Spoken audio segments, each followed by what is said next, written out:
ताज़ा तरीन ये है कि अरशद शरीफ की मैयत दोहा पहुँच गई है और आज किसी भी वक्त वो पहुँच जाएगी पाकिस्तान।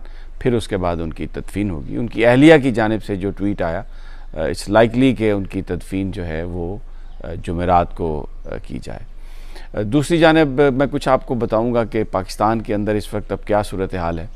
अरशद शरीफ की जो शहादत है, अब तमाम इस वक्त उसका अरशद शरीफ का क्रेडिट लेने की कोशिश कर रहे हैं, उसको ओन करने की कोशिश कर रहे हैं। कोई इन हालात पर बात नहीं कर रहा जिनमें उसको पाकिस्तान से निकलना पड़ा और ज़िंदगी को बचाने के लिए वो भागता रहा और बिल आखिर ज़ालिम की गोली का निशाना बना। यहाँ पर जो मेन स्ट्रीम मीडिया है वो साइलेंट है और वो ज़्यादातर जो वहाँ से ख़बरें आई हैं कीनिया से, जिसमें ये एक तासुर है कि ये एक मिस्टेकन आइडेंटिटी है और कीनिया की पुलिस ने इसमें किया है, अफसोस किया है और उसको किया है, इतराफ़ किया है कि ये उनकी गलती थी। इस तरह से इस मामले को हशप करने की कोशिश की जा रही है। सोशल मीडिया के कुछ अकाउंट्स ऐसे हैं जो ये बताने की कोशिश कर रहे हैं कि शायद ये कोई बाहर की किसी एजेंसी का काम है। अरशद शरीफ पाकिस्तान के लिए काम कर रहा था और उसने माजी में जो इतनी ज़्यादा रिपोर्ट्स की, इतनी चीज़ों को अनर्थ किया, तो इंटरनेशनल माफिया, इंटरनेशनल एजेंसीज़ जो थीं वो उसके पीछे पड़ी हुई थी। और ये जो ऑपरेशन हुआ है वहाँ पर कीनिया में, ये उस बैनुल-अक़वामी साजिश का एक हिस्सा है और वही इसके पीछे इंटरनेशनल माफिया, इंटरनेशनल एजेंसीज़ कुछ ट्विटर पर, सोशल मीडिया पर इस तरह की चीज़ जो है वो बनाकर पेश की जा रही है। कौमी असम्बली ने भी रात करारदाद में उसका जिक्र कर चुका हूँ कि एक लिप सर्विस, एक बड़ा इजहार मज़म्मत, और वो भी हालांकि अगर हुकूमत पाकिस्तान चाहती तो अरशद शरीफ को यहाँ से भागना ना पड़ता और वो यहीं पर महफूज रहता। तो अब बुनियादी तौर पर सब लोग ये कहना चाह रहे हैं कि वो अरशद शरीफ के साथ थे। तमाम तबकात ये कहना चाह रहे हैं। मैं अशराफिया की बात कर रहा हूँ क्योंकि अवामी बैकलैश बहुत है। जो पाकिस्तान के लोग हैं, जो गरीब लोग हैं, जो मिडिल क्लास है, जो पढ़े लिखे लोग हैं, सहाफ़ी हैं, लॉयर्स हैं, डॉक्टर्स हैं, अशराफिया के अलावा वो सब जो हैं इस मौत पर एक तरह से मैं आपको बताऊं सुन्न होकर रह गए। कोई बंदा ये तसव्वुर नहीं कर सकता था कि जुल्म इस हद तक बढ़ेगा। अब ये भी कहा जा रहा है कई सोशल मीडिया अकाउंट्स पर कि वो जनाब ये हमारी जो एस्टेब्लिशमेंट है उसके ख़िलाफ़ एक साजिश है, किसी ने मारा है और अब वो उंगलियां जो हैं वो डायरेक्टली या इनडायरेक्टली पाकिस्तान की एस्टेब्लिशमेंट की जानिब उठ रही हैं और ये भी एक भारतीय साजिश है या कोई इंटरनेशनल साजिश है। कुछ ट्विटर अकाउंट्स हमें ये कहते हुए नज़र आ रहे हैं। असल जो सवाल है बुनियादी वो यही है कि क्यों हालात इतने तंग किए गए और वो क्या वजूहात थी जिनकी वजह से यहाँ अरशद शरीफ को जाना पड़ा। कुछ और चीज़ें भी सामने आई हैं। मैं पहले भी आपको बता चुका हूँ कि उसके पास कोई वीज़ा नहीं था, इसलिए कि उसने कभी ये सोचा ही नहीं था कि वो अपने इस मुल्क को छोड़ेगा और कहीं जाएगा। तो दुबई में उसने अमेरिका जाने की भी कोशिश की। मैं आज सुन रहा था जो ARY के नुमाइंदे जहांजेब, उन्होंने ये बताया कि अरशद शरीफ ने उनको बताया कि दुबई से उन्होंने अमेरिका का वीज़ा लेने की कोशिश की लेकिन उनका वीज़ा वहाँ से रिजेक्ट हो गया। डेफिनेटली अमेरिका का एक अपना तरीक़ाकार है, प्रोसीजर है, लेकिन ये आज एक मेरी इन्फॉर्मेशन में इजाफ़ा हुआ। एक ऐसा जर्नलिस्ट जो अपनी ज़िंदगी बचाने के लिए भाग रहा है और वेस्टर्न ममालिक जो हैं वो इस बात पर बड़ा इम्तियाज़ लेते हैं, वो अपने आप को वो सोसाइटी बयान करते हैं कि जी हम जो भी अपने अपने ममालिक में कहीं कोई किसी मुसीबत का शिकार है, कोई सहाफ़ी अपनी तहरीर की वजह से, तो हम उसको पनाह देते हैं। लेकिन ये पता चला कि उसका अमेरिका का वीज़ा वहाँ से रिजेक्ट हुआ था। फिर UK के वीज़े की वो बहुत कोशिश करता रहा लेकिन UK का वीज़ा भी उसे नहीं मिला।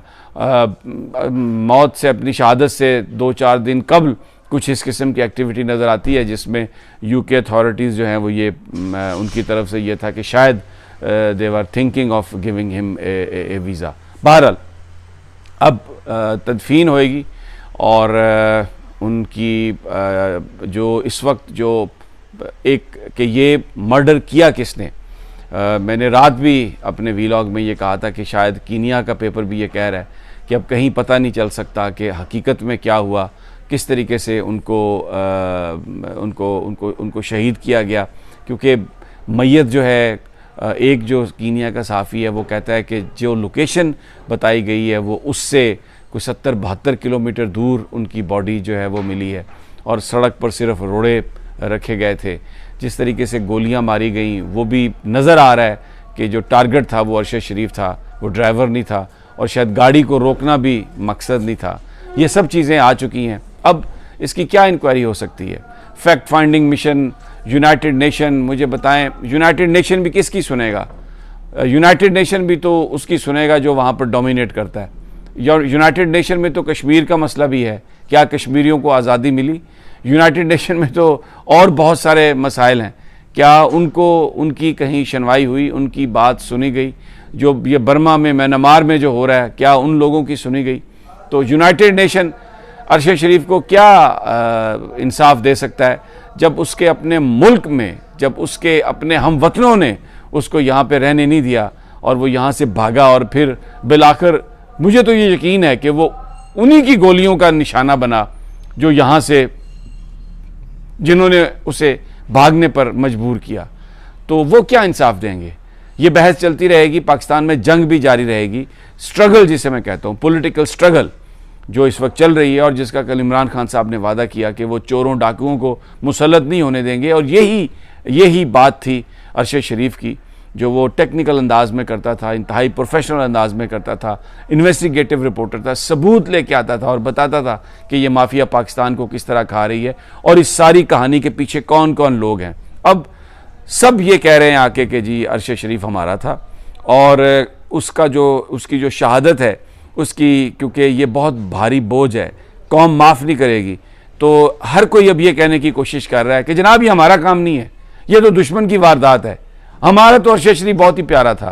कौमी असम्बली में भी करारदाद आ गई और भी लीडरान जो हैं वो आने जाने लग गए, कुछ और भी तबकात हैं वो भी अपने तौर पर अपनी सफाई अब देने की कोशिश कर रहे हैं। लेकिन अरशद शरीफ एक बात तो सच उसने साबित की, वो कहता था कि मैं इस मुल्क के लिए जान दे दूंगा, झुकूंगा नहीं। वो हम सब से बहुत वो उसने इम्तियाज़ ले लिया और वो सबको उसने जो कहता था, जो हल्फ जिसका वो जो याद दिलाता था वज़ीर आज़म को, वज़रा को, MNAs को, वो एज ए पाकिस्तानी जो उसने हल्फ लिया था वो तो उस पर पूरा उतर गया। वो तो ना डरा ना झुका और उसने अपनी जान कुर्बान कर दी इस मुल्क के लिए और अब छोड़ गया अपना मिशन इस मुल्क के बासियों के लिए कि चलो अब तुम भी कदम बढ़ाओ और अपने अपने टाइम पर अपनी अपनी कुर्बानी दो, या तो सिस्टम चेंज हो जाएगा या फिर तुम कुर्बान होते जाओ। Very sad story. बहरहाल इस पे ताज़ा तरीन हम आपको देते रहेंगे। कुछ थोड़ी सी दूसरी इन्फॉर्मेशन है, जुडिशल कमीशन ऑफ पाकिस्तान ने 3 जजेस की रिकमेंडेशन कर दी है। उनमें से एक चीफ जस्टिस इस्लामाबाद अतर मिनुल्लाह हैं, 2 दूसरे जजेस हैं जो पिछली दफ़ा जो रह गए थे। और उसके बाद जो और एक डेवलपमेंट है वो ये है कि आज़म नज़ीर तारड़ जो वज़ीर कानून है उन्होंने इस्तीफ़ा दे दिया। कुछ कहते हैं इस्तीफ़ा ले लिया गया है, कुछ कहते हैं इस्तीफ़ा दे दिया गया, और वो इसलिए कि कल जब जो आसमा जहांगीर कॉन्फ्रेंस में परसों मंजूर पश्तीन आए और उन्होंने आके तकरीर की, तो ये जो वर्दी है इसके पीछे जो दहशत गर्दी है इसके पीछे वर्दी है, इस तरह के नारे वहाँ पर पाकिस्तान के इदारों के ख़िलाफ़, पाकिस्तान की फ़ौज के ख़िलाफ़ लगाए गए। तो बताया गया कि इस पर रिएक्शन था और वज़ीर कानून ने तो इस्तीफ़ा दे दिया, लेकिन और भी बहुत सारी शख्सियात इस कॉन्फ्रेंस में गई थी। इसमें जजेस भी गए थे, मैं इससे पहले भी कह चुका हूँ, काजी फ़ाइज़ ईसा भी गए थे और उनकी तकरीर सुन लें। वो भी काजी फ़ाइज़ ईसा साहब क्योंकि वहाँ पर एक मुकर्रर थे, एक सियासी तकरीब है, इसलिए हर वो जो बात कहें उन पर बात हो सकती है, और उन्होंने जो बातें कहीं वो कोई मंजूर पश्तीन से कोई ज़्यादा उनसे कोई कम नहीं थी, और भी बहुत सारे लोग। तो ये एक ऐसी सूरत हाल बन गई है पाकिस्तान में कि सिलेक्टिव क्राउड है। कुछ लोग ब्लैकमेल करने के लिए गालियाँ निकाल रहे हैं, कुछ लोग वैसे ही गालियाँ निकाल रहे हैं ताकि वो हैं एसेट्स, लेकिन वो गालियाँ निकाल रहे हैं और वो इसलिए कि ये पता चले कि हुकूमत भी हमारी और अपोजिशन भी हमारी। बहरहाल ये वतन अजीज़ की सूरत हाल है और मैं आपको ताज़ा तरीन जो है इस हवाले से देता रहूँगा इंशाअल्लाह। आप अपना ख्याल रखिए।